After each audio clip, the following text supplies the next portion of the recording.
Oke, Assalamualaikum warahmatullahi wabarakatuh. Perkenalkan, nama saya Jeren Krismanto dengan NIM 2005 1204 028. Ya, pada video kali ini, saya akan membahas mengenai standarisasi jaringan komputer. Langsung saja kita masuk. Nah, pertama, model OSI. Nah, model OSI adalah model yang digunakan untuk menstandarisasi komunikasi jaringan komputer, yang terdiri dari tumpukan 7 layer. Namun model OSI ini sudah jarang atau tidak digunakan. Ya, tidak digunakan ya kelihatan. Sudah tidak digunakan sama sekali saat ini. Nah, jadi kenapa kita belajar model SI? Kan modelnya sudah tidak digunakan. Nah, model SI ini akan digunakan kita untuk belajar mengenai model TCP nanti. Karena di model TCP nanti, kita akan banyak mengreferensi dari model OSI ini. Ya, tanpa berlama-lama masuk saja ke layering-nya. Oke, ini adalah layer model SI. Jadi bisa kita hitung di sini ada 7 layer ya. Application, Presentation, Session, Transport, Network, Data Link, dan Physical Layer. Ya, jadi mari pertama kita bahas dari physical layer. Nah, jadi apa physical layer ini? Physical layer dari model OS ini berfungsi sebagai untuk transfer ya, untuk transfer data dari satu hardware ke hardware lainnya. Nah, isinya adalah kabel, kabel-kabel Ethernet, network interface card, dan hub. Nah, jadi untuk apa yang ada di dalam physical layer ini fungsinya ya tadi, untuk mengirim data dari satu hardware ke hardware lainnya. Nah, kemudian kita masuk ke data link. Nah, di data link layer ini ada MAC address dan switches. Maksudnya MAC address apa? Nah, di data link layer ini, data-data ini akan diberi sebuah MAC address. Dan juga switch-switch ini beroperasi di layer data link. Naik lagi ke network. Di network ini, data-data yang ada akan diberi IP address, atau yang bisa kita namakan IP addressing ya. Selain itu, router juga beroperasi di sini, sehingga proses routing juga berlangsung di network layer. Kemudian ada transport layer. Transport layer di sini ada TCP, UDP, dan port number. Nah, di transport layer ini memilih ya, data itu akan diberi alamat TCP atau UDP. Tapi yang sering-sering digunakan mungkin TCP ya. Nah, selain itu, data-data juga akan diberi source dan destination port number. Kemudian naik lagi, kita memiliki session. Nah, session ini start dan stop session. Apa maksudnya? Nah, layer session ini bertanggung jawab untuk menghubungkan serta memutus koneksi atau sesi. Tergantung keperluan dari usernya ya. Kemudian ada layer presentation. Layer presentation ini digunakan untuk memformat data agar data itu nanti bisa dibaca oleh application layer ini yang ada di hardware lainnya. Sedemikian mungkin diformat agar dipahami oleh hardware-nya. Oke, kemudian kita naik ke application. Nah, di application ini adalah di mana adanya interaksi antara user dan hardware-nya. Jadi, aktivitas apapun yang dilakukan user pertama pasti akan melalui application.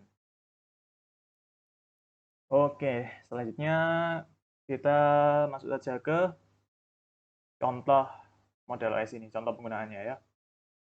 Jadi ambil saja kita contoh mengirim email. Kirim email. Jelek sekali tulisannya. Oke, jadi pertama ini application ya. Kan saya sudah bilang tadi interaksi pertama antara user dan network terjadi di application. Nah, jadi application ini nanti mengurus emailnya, atau isinya, atau address-nya, gimana lah, terserah. Nah, kemudian masuk ke presentation, di mana data dari email tadi akan diformat sedemikian rupa sehingga bisa diproses oleh layer di bawahnya ini. Dan tentu saja nanti agar bisa diproses oleh si penerima nanti. Kemudian masuk ke session, di mana di session ini, sudah saya bilang tadi, akan menghubungkan koneksi antara pengirim dan penerima. Dalam kasus ini, sesi yang akan dihubungkan adalah pengiriman. Next ke transport. Di transport ini, jadi data-data tadi yang sudah menjadi segmen, ya, yang sudah menjadi segmen akan diberi alamat TCP. Ya, dalam hal ini kita menggunakan contohnya TCP dulu ya, bukan UDP.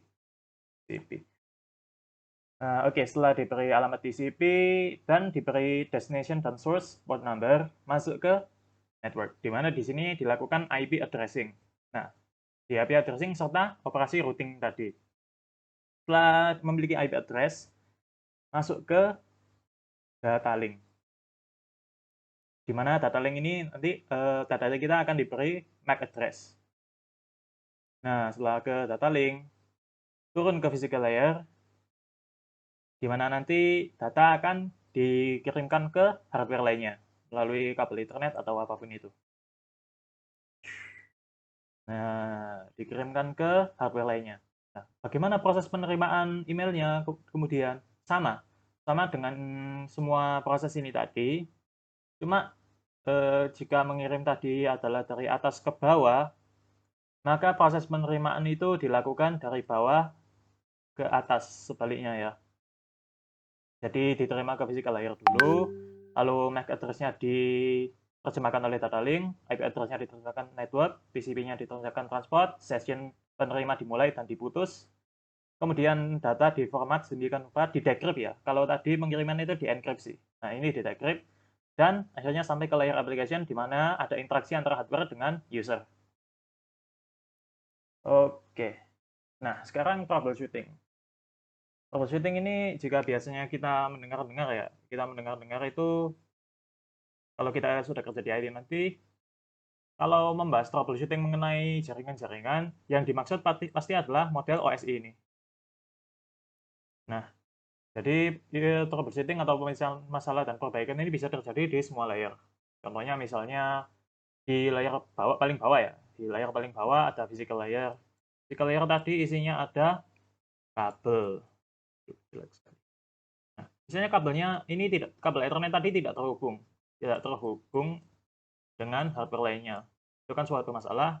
Nah, dicari pemecahan masalahnya. Atau di layer lainnya, misalnya di data link layer, di mana MAC address ini tidak bisa diberikan, akhirnya datanya tidak bisa diterjemahkan oleh data link dari receiver lainnya. Atau di network tadi ada router, mungkin routernya rusak atau bagaimana, bisa diperbaiki langsung di layer tersebut.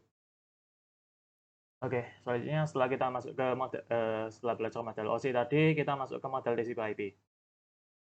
Model TCP/IP itu adalah model yang digunakan untuk standarisasi jaringan komputer. Ya, sama ya dengan OSI tadi. Ya, sama karena TCP/IP dan OSI itu memang sama. Kan tadi sudah saya bilang di TCP/IP kita akan mereferensi jaringan model OSI sangat banyak sekali ya. Oke, jadi model TCP/IP terdiri dari 5 layer. Sebenarnya model originalnya, aslinya, TCP/IP itu adalah 4 layer. Cuma setelah modifikasi diubah menjadi 5 layer dengan tambahan satu layer dan satu layer lagi diganti namanya. Nah, dari model TCP/IP itu merupakan model yang digunakan seluruh dunia saat ini. Oke, masuk ke layer model TCP/IP. Jadi ada 5 layer ya. Nah, 5 layer ini ada layer physical, data link, network, transport, dan application. Jika kita amati, kita bandingkan dengan model OSI tadi, OSI.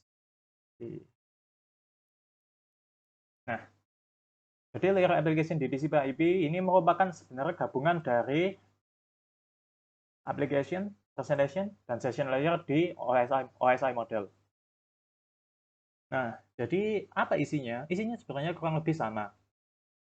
Di physical layer ada kabel Ethernet dan network interface card, di data link ada switch dan Ethernet, di network ada IP address dan router, di transport ada TCP, UDP, dan port number, serta di application juga ada SMTP, FTP, HTTP, dan telnet. Ya, di application ini juga berfungsi sebagai format data ya, format data juga untuk menghubungkan dan memutus sesi atau koneksi. Lalu bagaimana cara kerjanya? Sama, persis seperti model OSI tadi. Cuman jika kita misalnya mengirim email tadi, jadi terjadi interaksi antara user dengan hardware-nya, mengurus email, isi email, alamat, dan lain-lain. Kemudian sesi diformat menggunakan presentation layer, lalu di apa namanya tadi? Oh ya, sesi